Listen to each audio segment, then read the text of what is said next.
なんか新しい技術覚えたいな。けど習いに行ったらめちゃめちゃ金かかるしな。ちょっと待ってください、そこのあなた。ということでおはようございます。今回はこの枠の傷のリペア方法をなるだけ分かりやすくして簡単にトライできるように動画を作りました。ご質問や分かりにくいなとか分かりやすかったよっていう感想をコメントにいただけるとありがたいです。では行ってみましょう。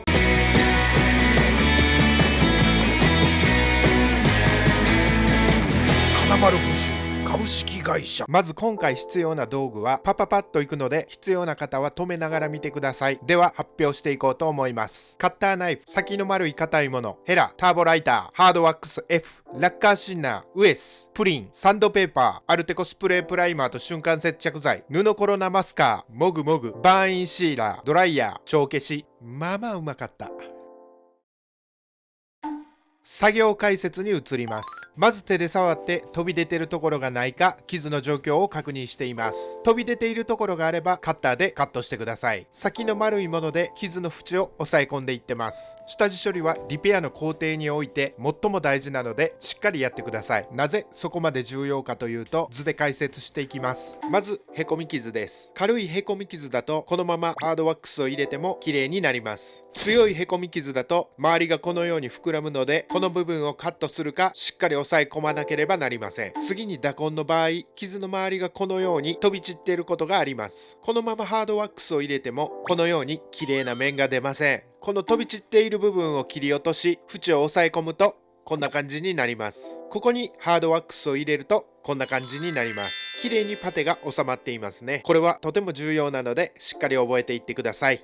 次にハードワックスの充填です。ちょうどいい色がなかったのでこの2色を混ぜます。ハードワックスは熱しすぎると水のようになり、枠に入れようとすると垂れてしまってこぼれ落ちることがあります。熱しすぎずトロトロの感じで充填するとやりやすいです。ハードワックスを傷に引っ掛ける感じで充填すると入れたいところに入っていきます。充填している時特に気にしているのはしっかり充填できているかですが、それと同時にヘラの温度管理もしています。形ができるまでノーカットで流しますので、熱するタイミングやどこまで余熱を利用しているのか、どうやって形を作っているのかを見てください。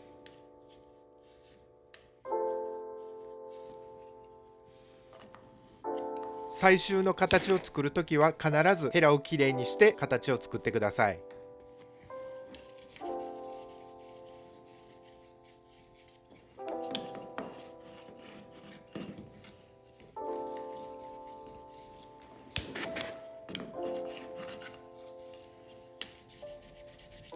これで充填完了です。次にシンナーをウエスに含ませて周りのいらないハードワックスを拭き取っていきます。ここで気をつけることは、ハードワックスはシンナーで溶けるので傷の上は拭かないことです。この時点でこんな感じです。結構いい感じですね。ちょっと直ればええねんって方や、この先にスプレーを吹いたりする部分が出てくるんですが、自信ないなーっていう方はここで終わっても構いません。ここから先は形とツヤの精度を上げていきます。320番のサンドペーパーで研磨して形を整えます。まず正面の面の部分を研磨します。次に側面、角はゆっくり優しい力で回しながら研磨していきます。瞬間接着剤でパテの部分がラッカースプレーで溶けないように保護します。これをせずにラッカースプレーを拭くとパテの部分が溶けて面が崩れる原因になります。アルテコスプレープライマーで硬化させます。硬化したか確かめて、接着剤で少し面が荒れるので面を整えるためにさっきと同じ要領で研磨します。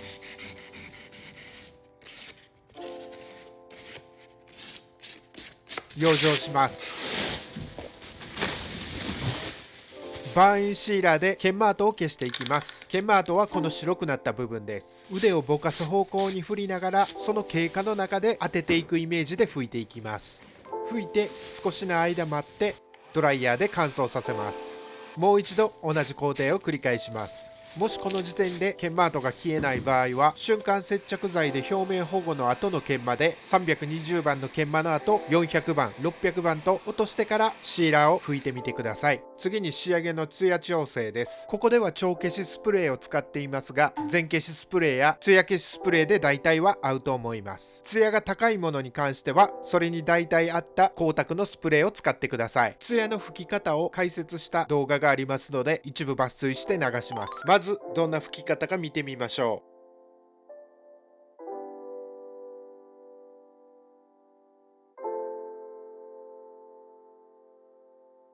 一吹き一吹き、高さと距離がある程度一定で保たれています。ドライヤーで吹き飛ばすことによっても粒を整えています。この要領で距離を一定に保って拭いていきます。シャッシャッシャッと拭いて乾かす、シャッシャッシャッと拭いて乾かすの繰り返しでツヤを調整してください。シャッシャッシャッシャ拭いて枠がびしょびしょになるぐらい拭いてしまうとツヤが一定に保ちにくいので、必ずシャッシャッシャ乾燥、シャッシャッシャ乾燥を繰り返してツヤを調整していってください。養生を外して完成です。できるだけ分かりやすい簡単な工程にしましたが、この仕上がりです。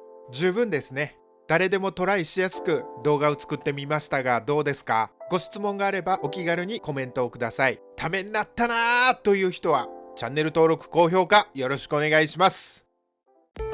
ご視聴ありがとうございます。ぜひチャンネル登録とグッド評価よろしくお願いします。